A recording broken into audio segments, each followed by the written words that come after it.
Let's take a look at how to use the water dispenser and ice dispenser on your fridge or freezer. Usually it's on the freezer side because of the ice.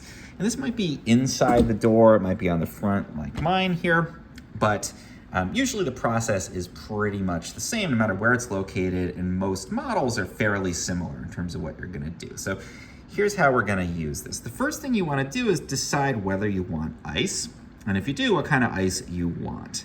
So often there's a water setting we can switch to by pressing the button.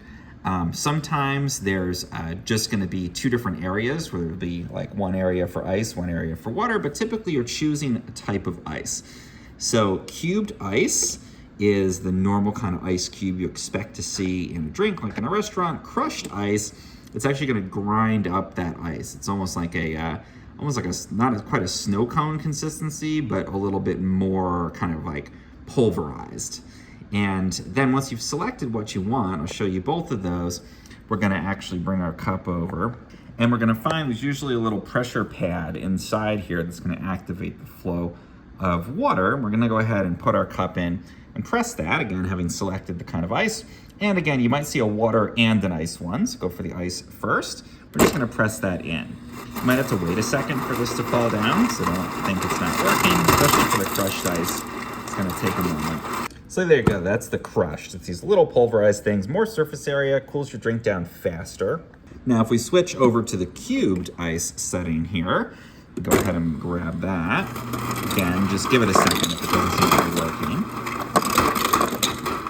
Now we've got our bigger cubed ice in there. Now this is gonna melt more slowly, it's gonna cool more slowly, but also dilute your drink less. So you can choose whichever one you wanna do, either one is fine. And then we're gonna switch over to the water setting.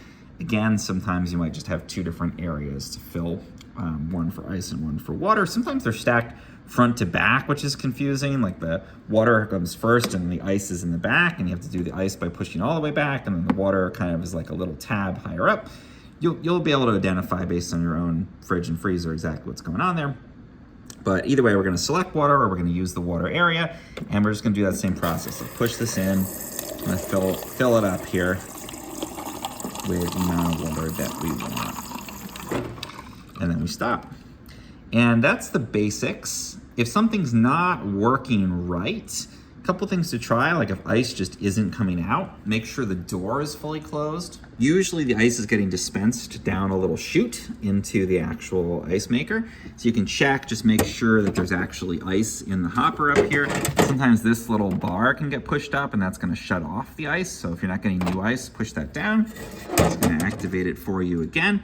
Another thing that can happen if you're pressing the button, you're not getting any ice out, is that ice can actually get stuck inside of this chute. You can see there's one cube lodged in there, but imagine a big chunk gets stuck and frozen in there.